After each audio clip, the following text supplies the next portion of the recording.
Hello everyone, welcome to Snap Take. Today we have a new feature for you. We did this last month and people really loved it, so we're going to do it again. What we're going to do is we're going to look at the top 5 players on the Infinite Leaderboard last season and what they played to get there. And then we're going to look at what I expect to be near the top of the Infinite Leaderboard for this coming season. These are what I expect the best decks to be. We're going to do this video once a month. I know plenty of other people, from KM to Alex Kochia to our friend Combat Snap, do a weekly version of this video.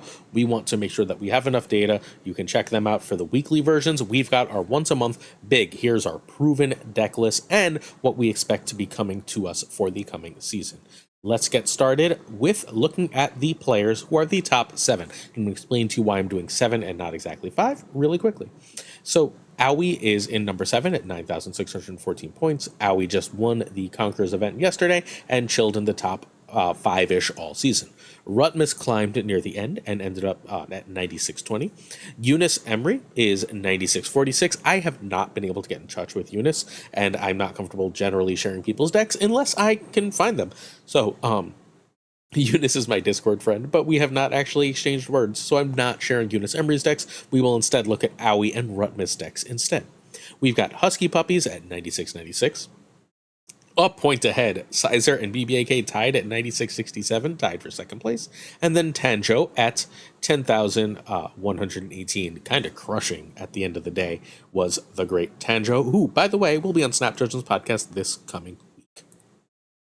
You can find Owie at I should say number 7. I just don't know how numbers work. Twitch.tv/Owie. Owie is on the European server, French player. The 3 decks we're going to look at are the Evazord-based X-Ball. This is a Professor X Cannonball list that runs a lot of junk stuff like Dr. Octopus. We've got Shuri Red Skull, which still has a through-the-roof win rate, even though no one is writing or talking about it right now. And then Owie has his own Thor's deck that is a werewolf deck, unlike the more popular version that's running Shadow King that KM Worst played, that KM Best ended up featuring and thus became more popular. The Owie version is less popular, but did climb higher on the leaderboard. Alright, so the first deck is the Cannonball Infinite. You can see that Owie specifically made this on May 18th, toward the end of the month. I guess toward the middle of the month, whatever. It is, again, this is very, very, very similar to the version that Evazord was number 1 with until the Leech thing kind of screwed everything up. This is your standard Professor X Cannonball list, but it also tries to junk up the opponent. It's got magic, so it can do the Dr. Octopus, empty your hand. You don't have enough board space to really do anything. Titania helps you clog up that board space, as do the Goblin, the Widow, and the Debris. And as you've got all that stuff, you just drop your own power stuff. Cannonball kills something. Doc Ock is big. Red Hulk is big. And then you win. Really cool list. That is that hit number 5. Owie also climbed, I believe, to number 3 with this list. At first, he started 10-0, but this still has like a 65% win rate, largely in high infinite, largely in Owie's hands, but plenty of people play it. This is like just the classic Shuri Red Skull with Red Hulk on top. This is all the cards it usually runs. It added Nocturne for whatever generically good card, and then it added Red Hulk as a top line play. That's all this list is, because sometimes you go like Shuri Vision, Shuri Red Skull, and you just don't have Taskmaster. And when you don't have Taskmaster, sometimes Red Hulk wins you that lane. And that's pretty damn good. So that's all this one is. It's not super complicated. Nothing really remotely fancy happening here. Classic Shuri Red Skull is still really good, and people should play it. Next up, we have the Thors. I guess this one does have Shadow King, but like there's one that's built around entirely running tech cards instead of running this little bounce package. That's sort of what I was referring to earlier. But this is my favorite of the Owie list this month, the last one we're going to look at. It's Thor by Night, top 4 Infinite. We covered this when Owie first sent it to us. We like Owie. We talked to Owie. We interviewed Owie on his Conquerors win in yesterday's video. If you haven't checked it out, feel free. This is a really cool list. It's built around saying I can bounce Werewolf or I can win with my Thor's package plus Sage. And there's enough power here that it can sort of compete with anything. If you get a Thor in one lane and a Beta Ray in another lane, it's reasonably hard to get Professor X, assuming that you can get any sort of power into the third lane, because, the hammer, either hammer will sort of ruin that Professor X play, right? And if you can ruin that Professor X play, they can't beat you. So it's really good to that matchup. And then, like, it handles bounce because of Shadow King. It's got Werewolf, so I can go compete big with anything. Sage for when you're missing Thors, and so on and so forth. Very powerful list. This one is severely underplayed in Marvel Snap. Next up, we have Rutmus, the actual number 6 creator, excuse me. Rutmus is not a content creator, but we have spoken to him. He gives us his decks exclusively. Thank you, as always, to Rutmus. Rutmus is on the Asia server, and Rutmus played almost entirely Woody Surfer. I don't know if they came up with this independently or not, but this is the exact Surfer list that YunusEmre is playing. Woody finished in the top 15 or so. Woody plays a bajillion decks. So, but this Surfer list is also the same Surfer list that Gnome used on his way to helping to win the Pursuit Gaming Tournament. We're going to talk about the other list that Gnome used to great effect as well. Surfer's meta. No one's talking about Surfer being meta, but Surfer is meta. It's one of the best decks in the game. We're going to see more Surfer on this list. You're not going to see Surfer in the next month because I wanted to show different things, but I'm going to shout out when I think these decks are still meta going forward. And this Rutmus Surfer, I think this is the best version of Surfer, including the one we're going to see in a little bit. And I think this is a meta deck. This is just one of the best decks in Marvel Snap. So props to Rutmus for a great finish with a great deck. All right, next up we have YunusEmre, who I don't know. Reports have Yunus on Surfer, but I'm unable to confirm, and I don't want to just start spreading things. So, Yunus is not a content creator, but is on the Asia server. If I can get you that deck, I will at some point soon. Number 4 is HuskyPuppies, twitch.tv/HuskyPuppies35. Husky is famous, one of the best players in the game. Husky is competing in a giant international tournament that I'll be announcing and advertising for relatively soon, but we're going to hold off on that until I get some more information. I want to be able to give you the best information possible. Husky is on the America server. He's in that group of players with Woody, with Gnome, with Tanjo. That group of players all hangs out together. Dickens, Butt, etc. Probably leaving people out, but you get the idea. That group of players are all on the America server, and Husky plays Hela. We've seen this Hela list. I covered this Hela list like right at the start of last season. This was on last season's list. This remains, in my opinion, the best version of Hela. There's plenty of other versions of Hela. I'm going to be honest with you, dear viewer. I'm getting a little sick of covering the same 3 versions of Hela over and over again. There's this version of Hela. There's the one that runs Black Knight and Corvus, and there's the one that runs Corvus without Black Knight.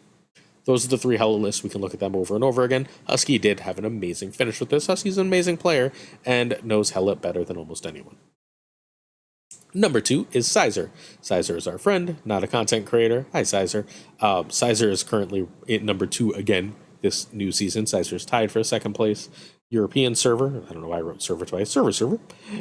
Played Mini Move, Leech Blink, Lockdown, and Loki Juggernaut. So Sizer first stormed into number 1 during I don't even remember what hot location, but one hot location or another. With this Mini Move deck, it might have been Elysium, but with this Mini Move deck, it was something that made cheap cards better, whatever the hell it was. And this deck is really cool and really powerful. I cut Vision for Namora and had a lot of success with it. This list is strong. There's a lot to like here. If you were to play this today, I think you cut Craven and Silk and end up running, what's her name? Hope and Athena instead. But that's just, at that point, we're just picking nits. This is a stellar list. Very powerful, very cool. I think this is probably a tier 2 list right now. It was really good for hot locations, worth keeping in mind. KM got all the credit for putting Domino in a deck, but Sizer is the first person to do it. Sizer hit number 1 with this Domino list. This was basically the Ika Blinkhawk. And, sorry, the Ika, not Blinkhawk, the Ika Leech Blink. And then Sizer said, I don't want to run all the cheap stuff. I'm just going to throw Domino in and then go more heavy on 3s, 4s, and 5s.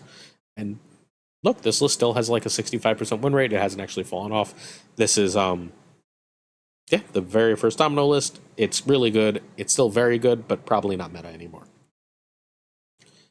Then Sizer, after the change, went to Lockdown. This is fundamentally, Sizer was in first place in the December season. He finished ahead of Suns. The Infinite Leaderboard was broken and didn't show it properly. It's complicated. The leaderboard is a buggy mess. But Sizer finished first in December with fundamentally this list, or at least a list very similar to this. So he went back to it as comfort food, basically without White Widow, added White Widow, as comfort food after the change. Strolled back into number 1, and then spent a decent chunk of time still in number 1 with his Loki deck. This is the deck we featured multiple times, but right at the end of the season, he changed Shang-Chi, I believe, for Ms. Marvel and just said, I'm going to run more power, and did really, really well with it. Juggernaut and Ms. Marvel is a really powerful combo toward the end of the game. You get that Ms. Marvel, they think they can shut it down with XYZ. Juggernaut's going to, like, turn that right around for you. Very cool list. Props to Sizer on another amazing finish. Sizer was number 1 in December, then stopped being, like, was like top 50 for a while, then number 2 last season, and is currently number 2 this season.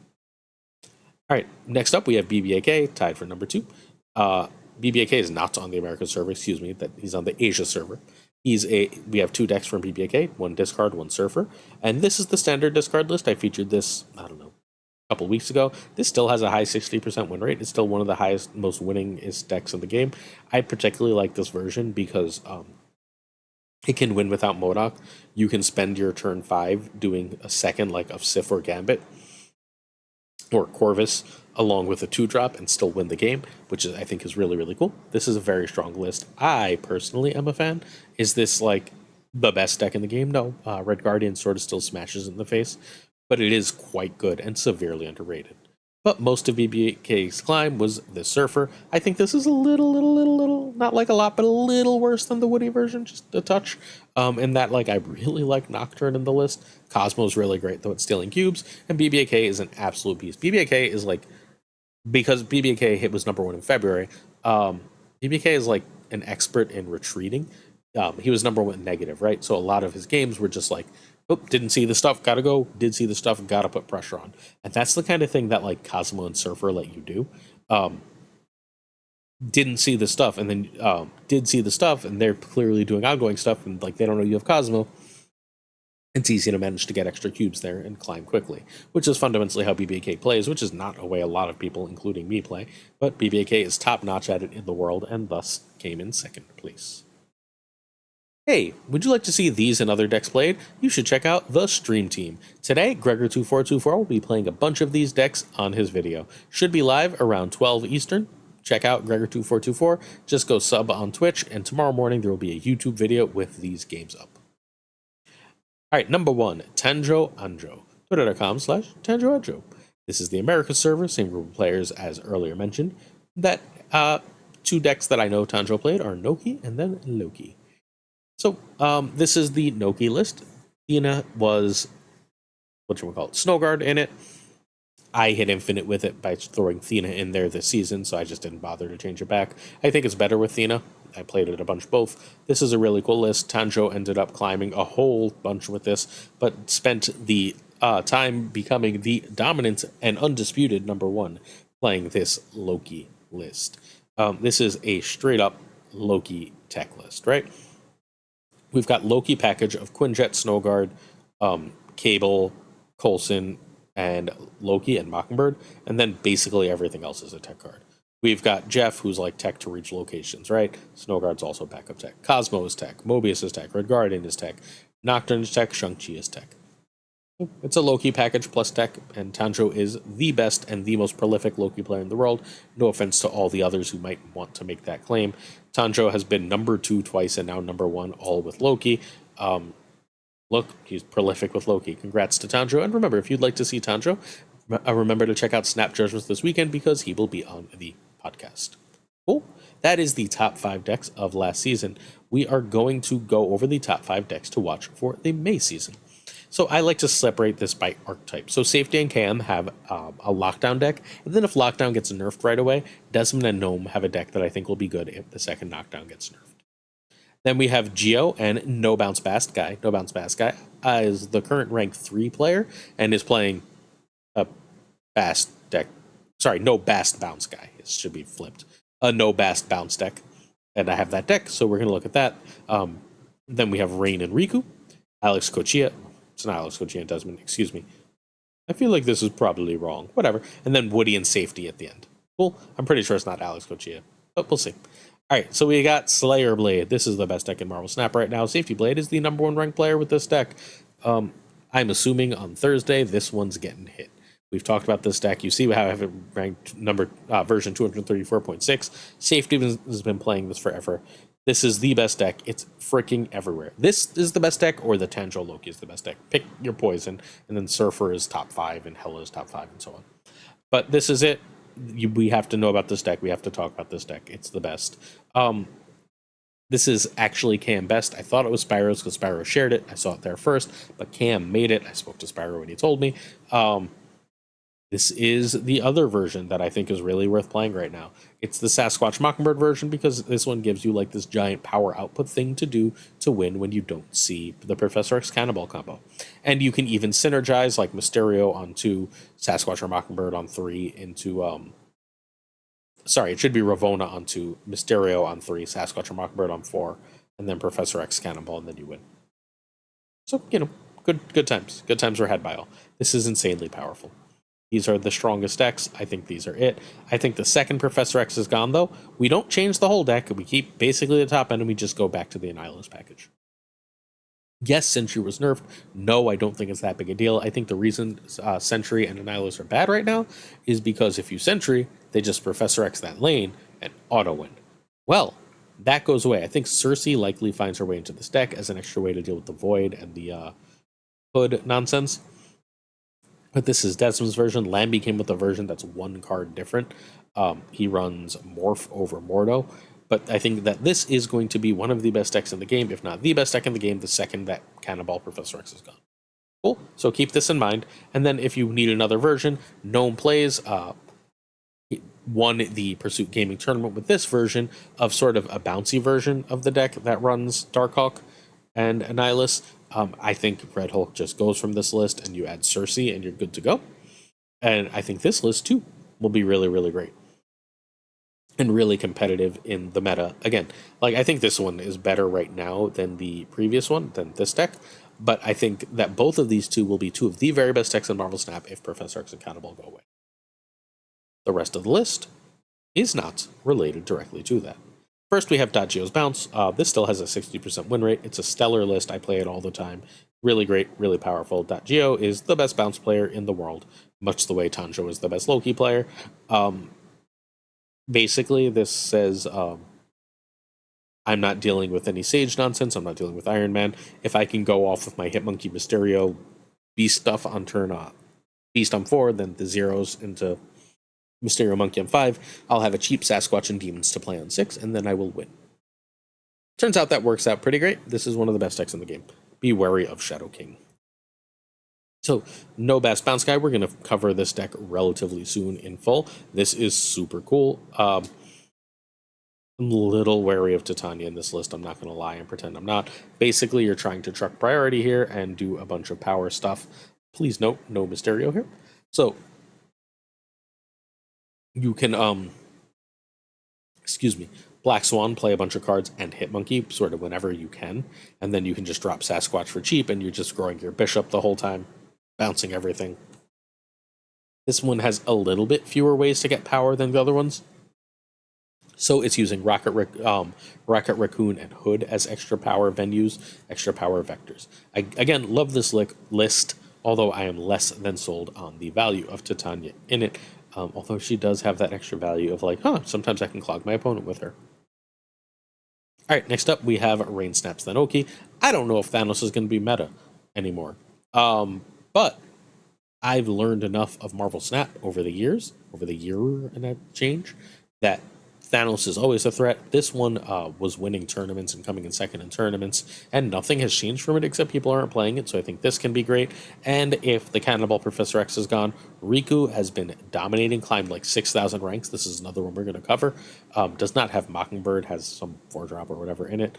I think this is also going to be an absolutely stellar list. Fundamentally, the absolute instant that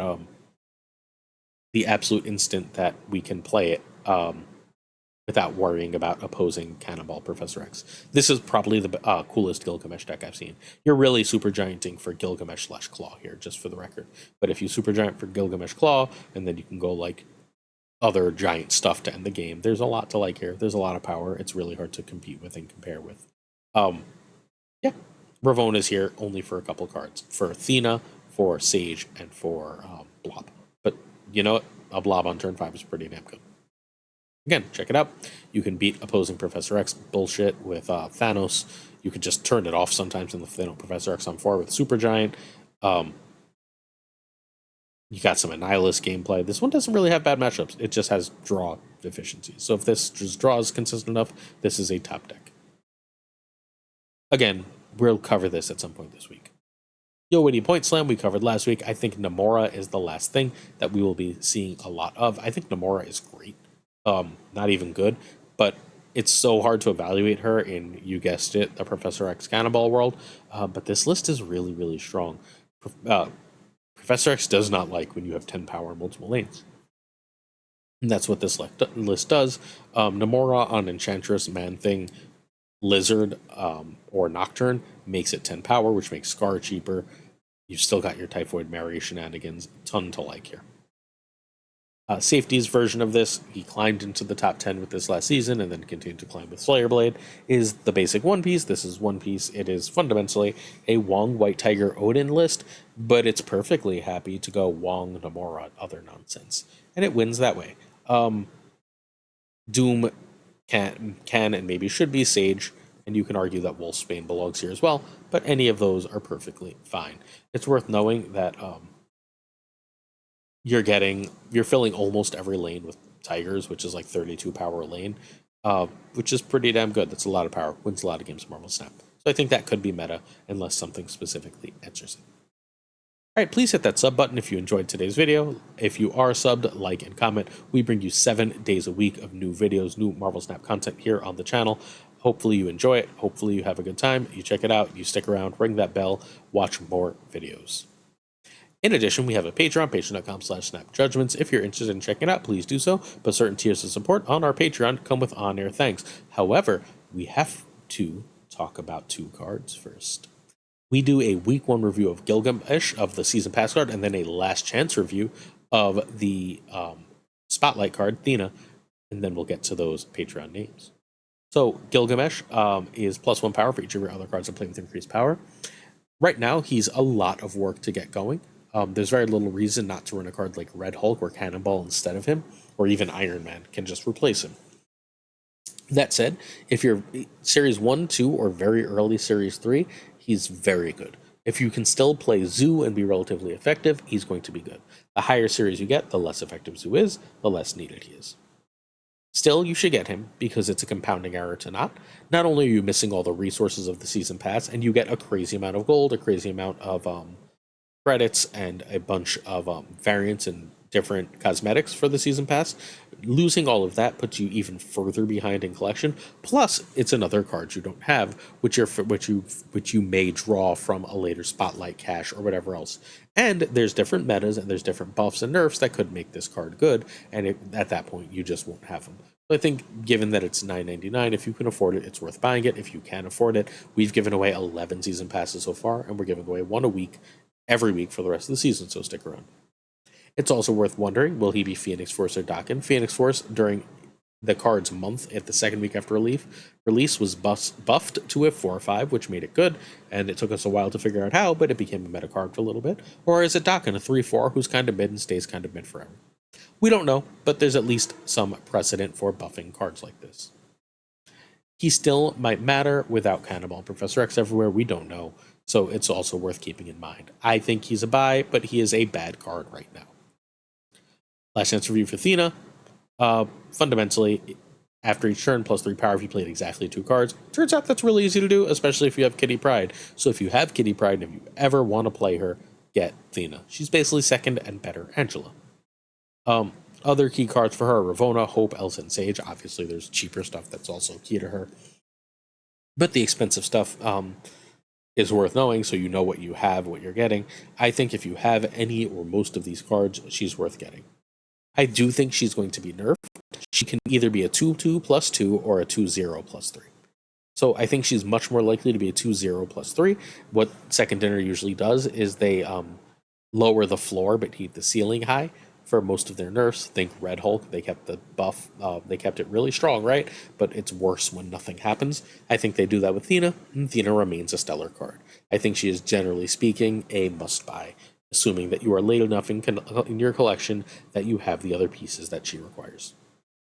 And the Patreon support, thank you to Abigail Giesland, Madden Burnout, Cables, Irregardless, David G. Wingfield, Direwolf, LAB, FaThorNewman, Good Dog Gamer, This Is the Way, Ink, Jane Everett, Jade Dolnito, Caretix Lee, Koire, Pyrofrost, The Goat Seeker, Deadman Falcon, Fat Nick, Doku, Ginger Prime, Philip Brakovich, Haplo, Kenny Loggins of the Danger Zone, Rob Silverman, The Bizza, X-Force V and Skippy G, Tommy Nyquist, who won Snap Judgments League Season 1, Kinga Bros, Black Dahlia, The Great Kazoo, Jessica Gamble, Ryan Wood, Kev Hoda, Luna Chris, Louis Antunes, Mod Supreme Models, the one and only Darth Data, Reme Setala, Brian Kaufman, Tristan H. Martin, Fuzzy Dunlop, Spectre Mix, Hoot, Matt H., Mikey Hijinks, No Frickin' Flex, Ocularis, Craig Starry, Pretty Chill, Seamus, Spike Jones, Jonesy, the one and only Two Ties, no, not the one and only Two Ties, whose deck last season got me an Infinite, the Pirates King, Tuccrr, the Homie Min, and of course Gunny T, where the T stands for.